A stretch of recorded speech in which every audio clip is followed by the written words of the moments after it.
Hi friends, welcome to my YouTube channel. ಯಾರೆಲ್ಲ ನನ್ನ ಚಾನಲ್ನ ಸಬ್ಸ್ಕ್ರೈಬ್ ಮಾಡಿಲ್ಲ, ಪ್ಲೀಸ್ ಸಬ್ಸ್ಕ್ರೈಬ್ ಮಾಡಿ, ಹಾಗೆ ಸಪೋರ್ಟ್ ಮಾಡಿ ಅಂತ ಹೇಳ್ತಾ, ರಣ ಸೀರಿಯಲ್ ಇಂದಿನ ಸಂಚಿಕೆಯಲ್ಲಿ ಏನಾಗುತ್ತೆ ನೋಡೋಣ ಬನ್ನಿ. ಆ್ಯಕ್ಚುಲಿ ಇಂದಿನ ಸಂಚಿಕೆಯಲ್ಲಿ ರಮೇಶ್ಗೆ ಕರ್ಣಿಂದ ಭಾರಿ ಶಾಕ್ ಆಗುತ್ತೆ. ಮುಂದೆ ಏನು ನಡಿಬೋದು, ರಮೇಶ್ಗೆ ಯಾವ ಥರ ಉತ್ತರ ಕೊಡ್ತಾನೆ, ಅದನ್ನೆಲ್ಲ ಈ ಸ್ಟೋರಿಲಿ ಬರುತ್ತೆ. ಕೊನೆಗೂ ಕರ್ಣ ಮತ್ತು ನಿಧಿ ಮದುವೆ ಆಗೋಗುತ್ತೆ.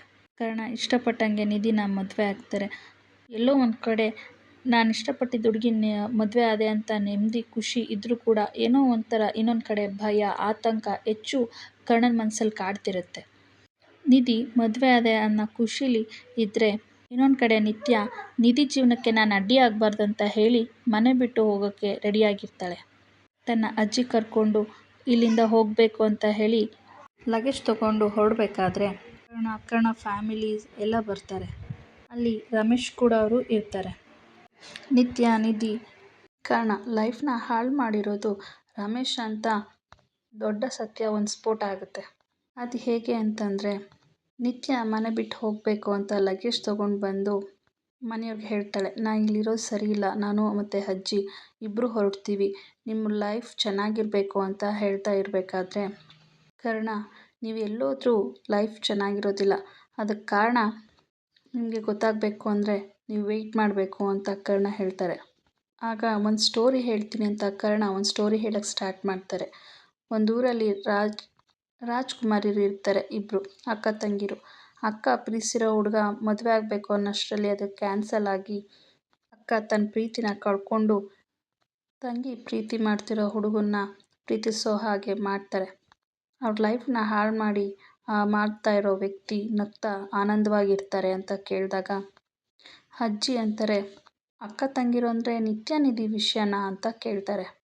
ಹಾಗಾದರೆ ಅವ್ರ ಲೈಫ್ನ ಹಾಳು ಮಾಡಿರೋರು ಯಾರು ಅಂತ ಅಜ್ಜಿ ಕೇಳಿದಾಗ ಆಗ ಕರ್ಣ ಇದ್ಕೊಂಡು ರಮೇಶ್ ಅವರೇ ಅಂತ ಬೆರಳು ಮಾಡಿ ತೋರಿಸ್ತಾರೆ. ರಮೇಶ್ ಈ ಮಾತನ್ನ ಒಪ್ಪಲ್ಲ. ಯಾಕೆ ನನ್ನ ಬಗ್ಗೆ ಇಲ್ಲದ ಸಲ್ಲದ ಆರೋಪ ಮಾಡ್ತಿದ್ಯಾ ಅಂತ ಹೇಳ್ತಾರೆ. ಅಲ್ಲಿಗೆ ತೇಜಸ್ ಬರ್ತಾರೆ. ತೇಜಸ್ ಬಂದ ತಕ್ಷಣ ಮನೆಯವ್ರಿಗೆಲ್ಲ ಶಾಕ್ ಆಗುತ್ತೆ. ಏನಿದು ತೇಜಸ್ ಈಗ ಬಂದಿದ್ದೀನಲ್ಲ ಅಂತ ಹೇಳಿ. ಇಷ್ಟು ದಿನ ಎಲ್ಲೋಗಿದ್ರು, ಎಲ್ಲಿದ್ರು, ಎಲ್ಲ ಪ್ರಶ್ನೆಗಳು ಎಲ್ಲರ ಹತ್ರನೂ ಮೂಡ್ತಾ ಇರುತ್ತೆ. ರಮೇಶ್ ರವರು, ಹೇಳು ತೇಜಸ್, ನಿನ್ನ ಕಿಡ್ನ್ಯಾಪ್ ಮಾಡಿ ನಿನ್ನ ಮದುವೆಯಿಂದ ಕರ್ಕೊಂಡೋಗಿದ್ದು ಯಾರು ಅಂತ ಹೇಳು ಅಂತ ರಮೇಶ್ ಅವರು ಒತ್ತಾಯ ಮಾಡಿ ಕೇಳಿದಾಗ ತೇಜಸ್ ಬೇರೆ ಯಾರೂ ಅಲ್ಲ, ಅದು ನೀವೇ ಅಂತ ತೇಜಸ್ ಹೇಳ್ಬಿಡ್ತಾನೆ. ಈ ವಿಷಯ ಎಲ್ಲ ಕೇಳಿ ನಿಧಿಗೆ ತುಂಬ ಶಾಕ್ ಆಗುತ್ತೆ. ಅಂತೂ ತುಂಬ ಕೋಪ ಬಂದ್ಬಿಡುತ್ತೆ. ನನ್ನ ಜೀವನ ಹಾಳಾಗೋಗೋದಕ್ಕೆ ರಮೇಶ್ ಅಂಕಲ್ ಕಾರಣನಾ ಅಂತ ಹೇಳಿ ಅವಳು ತುಂಬ ಬೇಜಾರಾಗೋಗುತ್ತೆ. ಇಲ್ಲಿ ಅಜ್ಜಿಗಂತೂ ತುಂಬ ಬೇಜಾರಾಗ್ಬಿಡುತ್ತೆ. ನಿತ್ಯ ಲೈಫ್ ಹಾಳಾಗೋಕ್ಕೆ ರಮೇಶ್ ನನ್ನ ಮಗ ಕಾರಣ ಅಂತ ಹೇಳಿ ರಮೇಶ್ಗೆ ತುಂಬ ಚೆನ್ನಾಗಿ ಬೈತಾರೆ.